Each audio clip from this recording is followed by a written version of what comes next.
Assalamualaikum warahmatullahi wabarakatuh. Perkenalkan, nama saya Malik Abdullah Gusmiardi. Saya di sini membuat video untuk mempresentasikan tentang TB2 Bahasa Indonesia.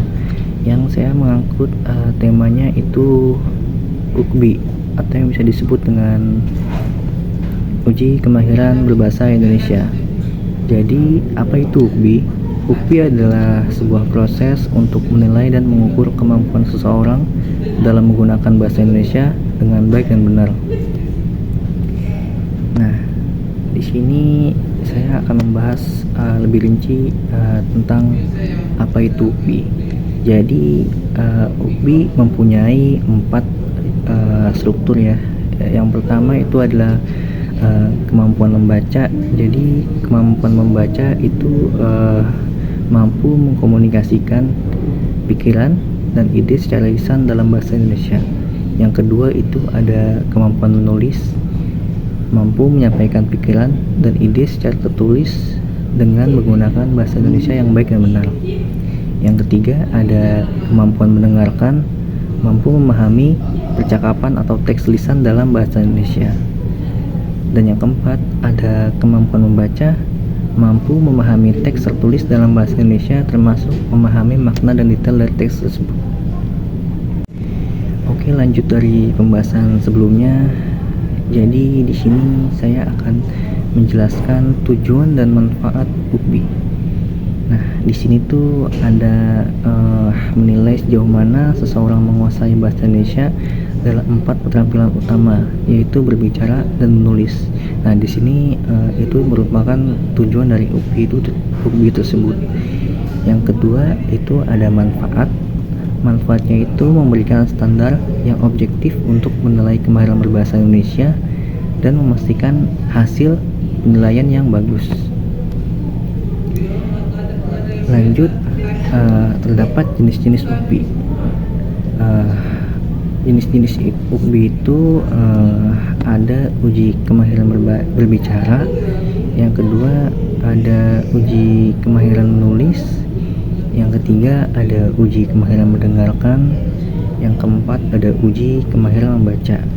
Nah, di sini saya akan jelaskan satu-satu dari 4 macam jenis UKBI tersebut.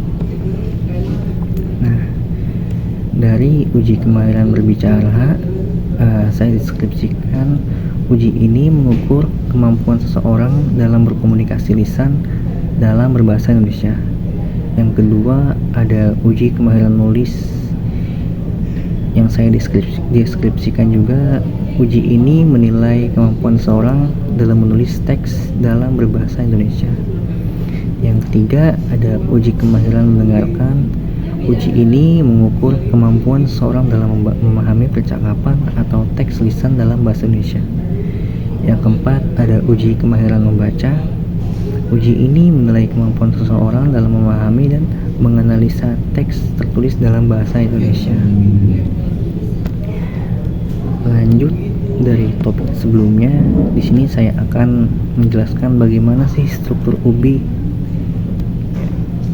Jadi struktur UKBI itu terdapat beberapa jenis yang termasuk dalam uji kemahiran berbahasa Indonesia.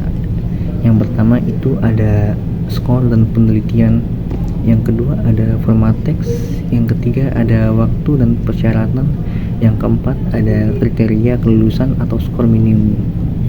Nah, di sini saya akan jelaskan juga.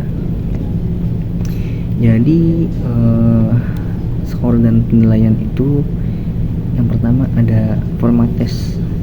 Biasanya melibatkan presentasi berdasarkan topik yang diberikan, dialog atau percakapan formal dan informal. Yang kedua ada waktu persyaratan.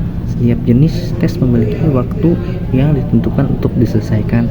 Peserta harus memenuhi persyaratan teknis seperti penggunaan peralatan audiovisual untuk tes mendengarkan atau kertas dan pena untuk menulis.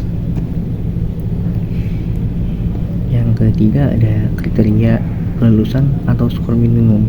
Jadi biasanya memiliki kriteria kelulusan atau skor minimum yang harus dipenuhi pesertanya untuk dinyatakan lulus. Skor ini dapat bervariasi tergantung pada tujuan penggunaan ujian.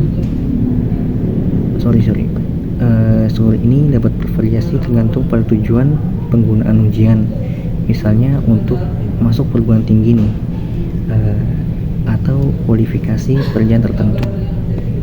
Oke, jadi saya rasa cukup sekian dari presentasi saya, dan saya juga ucapkan terima kasih sebanyak-banyaknya kepada Bapak Sudrajat yang telah membimbing saya dalam mengerjakan TB2 ini, sehingga saya insya Allah dapat menyelesaikan TB2 ini dengan baik dan benar. Oke, jadi sekian saja dari video kali ini. Wassalamualaikum warahmatullahi wabarakatuh.